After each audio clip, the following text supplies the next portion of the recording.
J'espère que vous allez bien, j'espère que vous vous portez bien. Hier, vous avez été très nombreuses et nombreux à réagir à notre émission concernant ce projet qui devait avoir lieu en Algérie en 2018, qui a été saboté malheureusement et qui vient d'être délocalisé au Maroc. C'est le projet du camion, de la fabrication et de production de camions de la marque chinoise Shakman.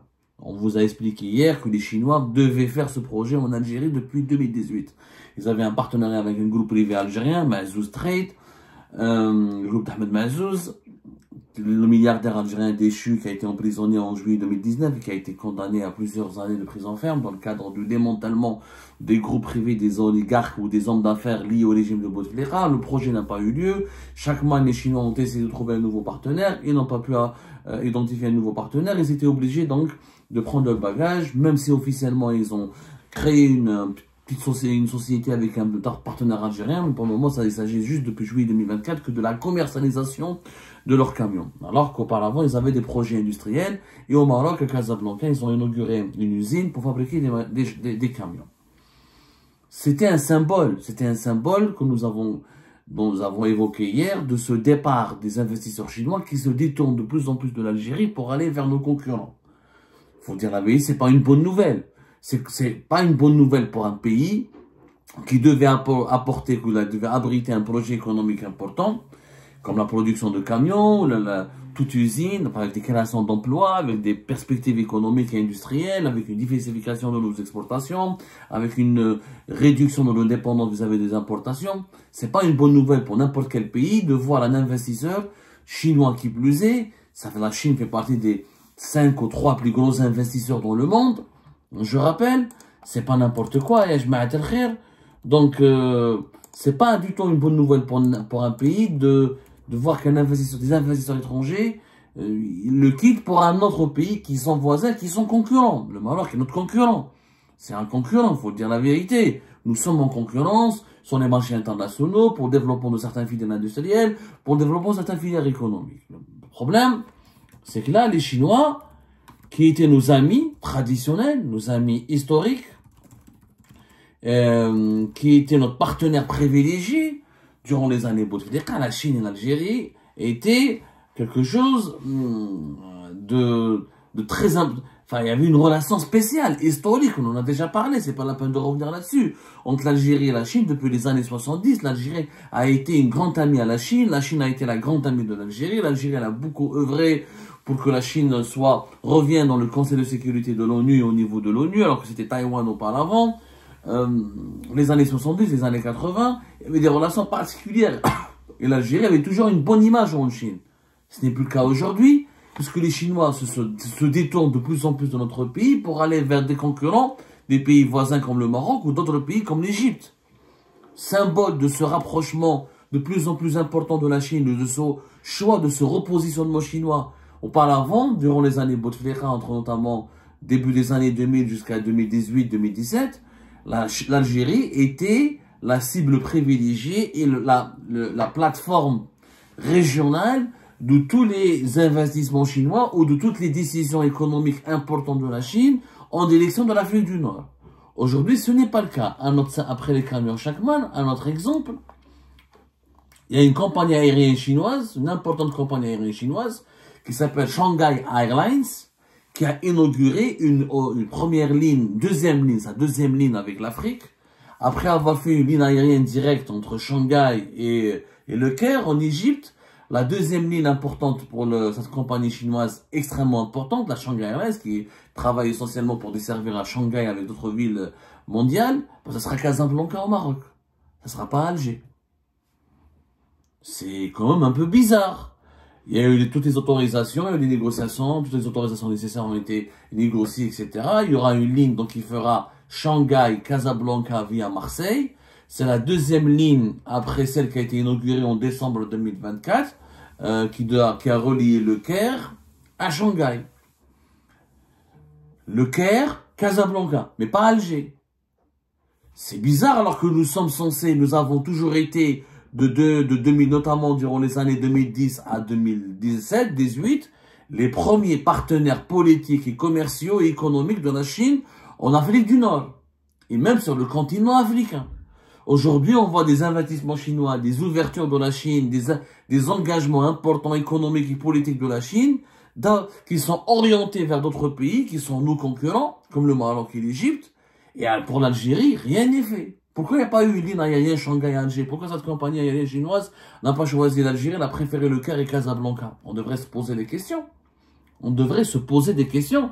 Notamment, la nouvelle ligne Shanghai-Casablanca a été lancée le 19 janvier. Décembre 2024, c'était Shanghai et le Caire. Rien pour l'Algérie.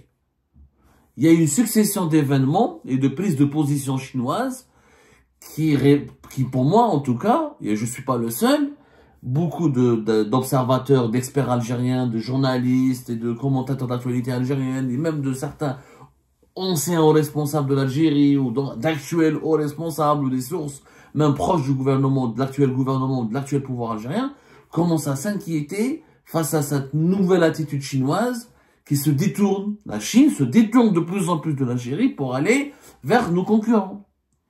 C'est comme un exemple, l'exemple le plus... vous allez me dire, Abdou, une ligne aérienne, un projet de camion, c'est pas grave, nous on va essayer d'attirer les Chinois dans d'autres projets. Eh ben, rappelez-vous de ce qui s'est passé en novembre 2024.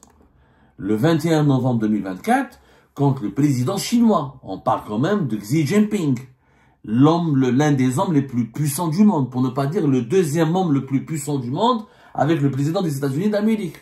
Il revient d'un sommet international qui était le G20, c'était au Brésil, il ne s'arrête pas à Alger, il préfère s'arrêter à Casablanca au Maroc. Alors il aurait pu s'arrêter à Alger, il ne l'a pas fait. Et à ce moment-là, Xi Jinping, il a rencontré le dauphin de l'actuel roi du Maroc, le jeune prince Hassan III. Ils ont évoqué avec le premier ministre marocain, avec le chef du premier ministre marocain Aziz Akhnouch, ils ont évoqué la relation entre la Maroc et la Chine. Xi Jinping, il a dit que la Chine était prête à travailler avec le Maroc pour mettre en œuvre les résultats du sommet de Pékin sur la coopération sino-africaine. Ils ont parlé de projets de partenariat, d'investissement commun, de renforcement des relations entre les deux pays. Mais Xi Jinping ne s'est même pas arrêté à Alger.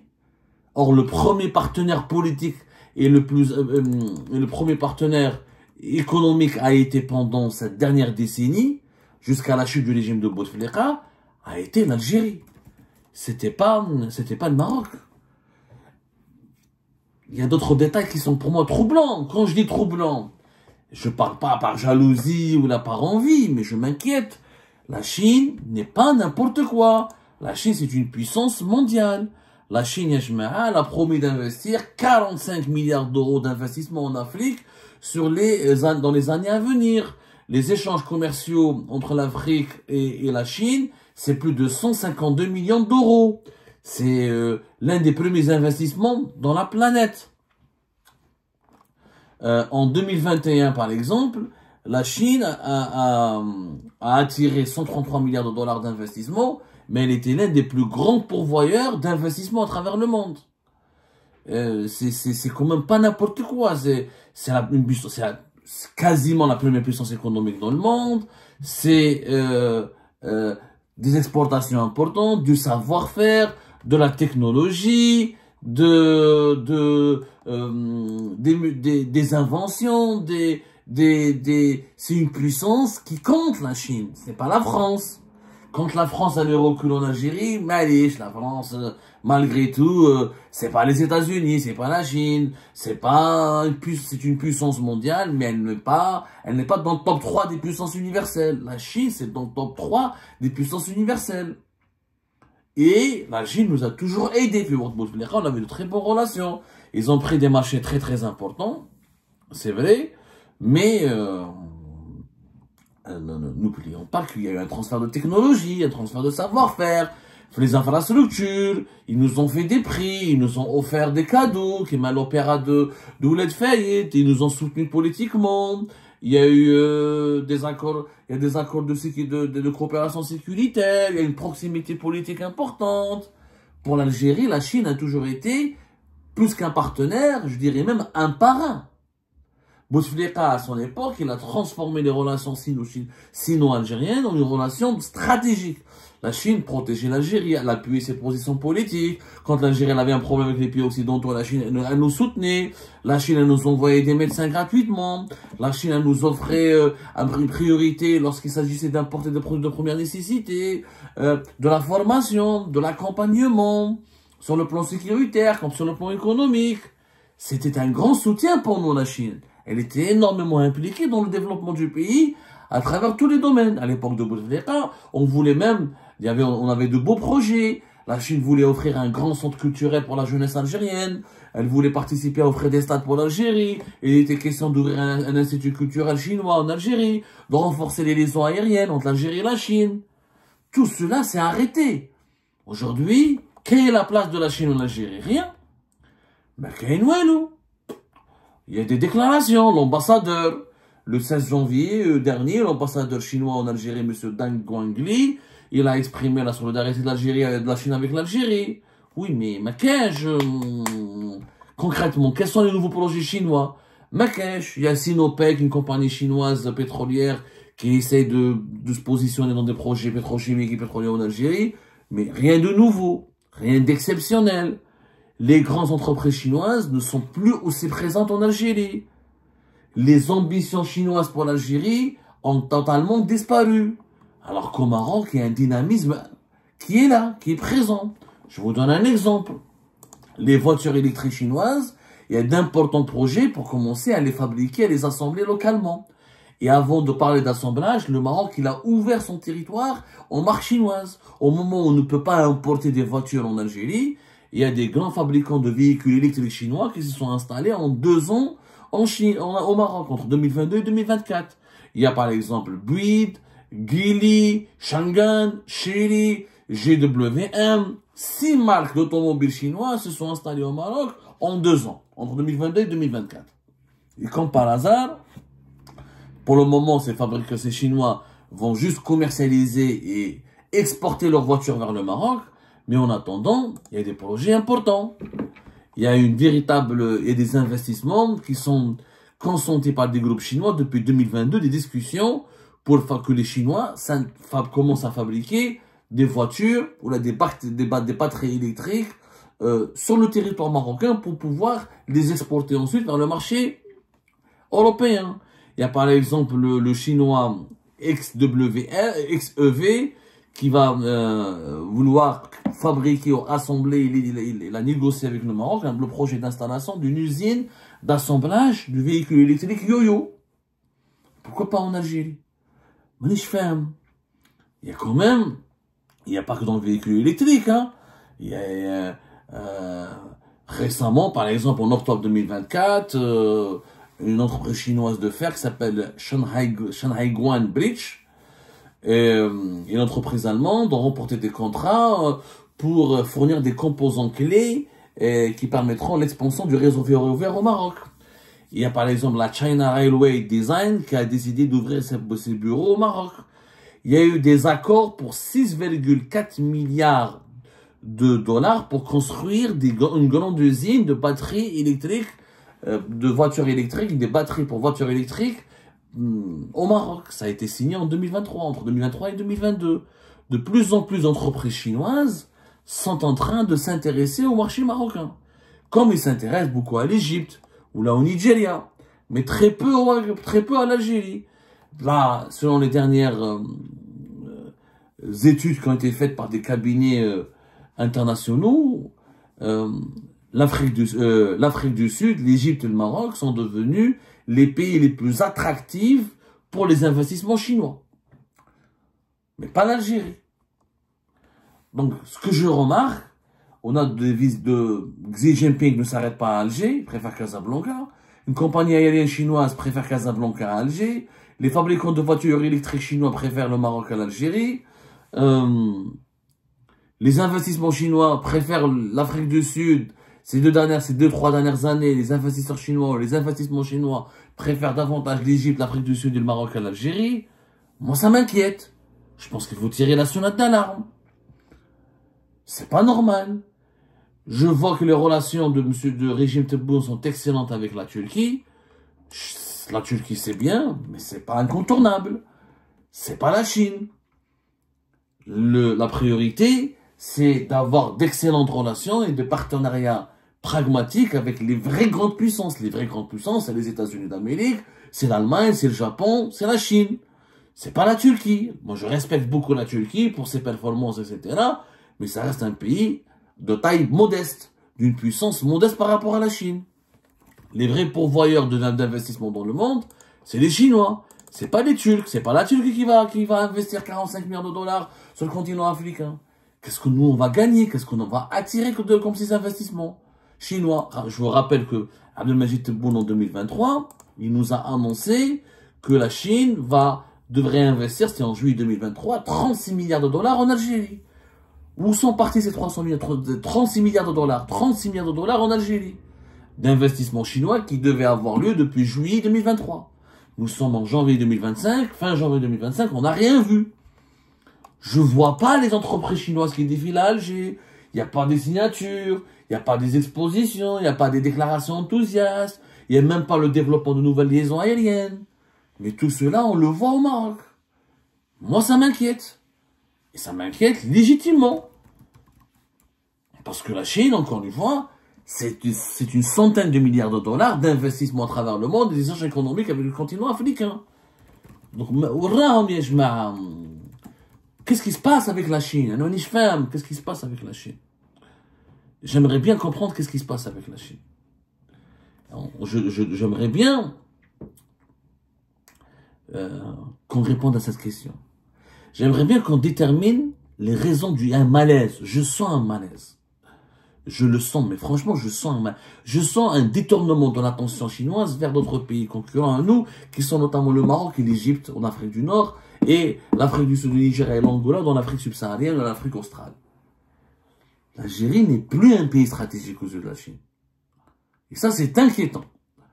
Parce que la Chine, c'est la première puissance au monde avec les États-Unis d'Amérique. Le savoir-faire, la technologie, les capitaux, c'est la puissance financière et technologique de la Chine, elle est sans équivalent. Je vois pas l'intérêt, la Turquie ne pourra jamais remplacer la Chine. La France ne pourra jamais remplacer la Chine. En plus, nous avons des relations historiques stratégiques. Qu'est-ce qui nous empêche? Pourquoi nous, les Algériens et les Algériens, on n'arrive pas à profiter des investissements chinois? Pourquoi les Chinois ne feraient pas des usines en Algérie? C'est la même position géographique que le Maroc. L'énergie chinoise est moins chère. On a un marché plus important que le marché marocain. On est un pays plus peuplé que le Maroc. Et on a une main d'œuvre. Et on a une jeunesse. Et on a un vaste territoire. Et on a un accès à l'Afrique subsaharienne et on a un accès à la Méditerranée. Des accès plus privilégiés que le Maroc. Alors pourquoi les Algériens ne profitent pas de ces entreprises, de ces investissements, de ces gros et de ces ambitions d'investissement chinois? J'ai l'impression quand même qu'il y a plus qu'un malaise. Il y a un désintérêt chinois de la part vis-à-vis de l'Algérie parce qu'il y a une grande déception chinoise vis-à-vis de l'Algérie. Les blocages des investissements, les blocages des importations, le blocage des projets des sociétés chinoises qui avaient des partenaires privés algériens liés ou qui étaient les anciens oligarques du régime de Bouteflika. Le changement politique brutal et le départ du régime de Bouteflika en Algérie n'arrangeait pas les intérêts de la Chine. Et la Chine, clairement, n'a pas d'attachement particulier ou n'accorde pas beaucoup une affection particulière ou ne fait pas confiance. Voilà. Même, on va dire, ne fait pas suffisamment confiance au nouveau régime algérien actuel. Les intérêts chinois ne sont pas suffisamment sécurisés ni protégés en Algérie. Du coup, les Chinois sont en train, petit à petit, de délocaliser leurs projets et d'envisager de réaliser tout ce qu'ils avaient comme ambition de réaliser en Algérie. Ils envisagent aujourd'hui de le réaliser au Maroc. C'est préjudiciable, énormément préjudiciable pour les intérêts suprêmes de notre chère Algérie. Il faut absolument une remise en cause générale. Il faut qu'on essaye de relancer le dialogue avec les partenaires chinois.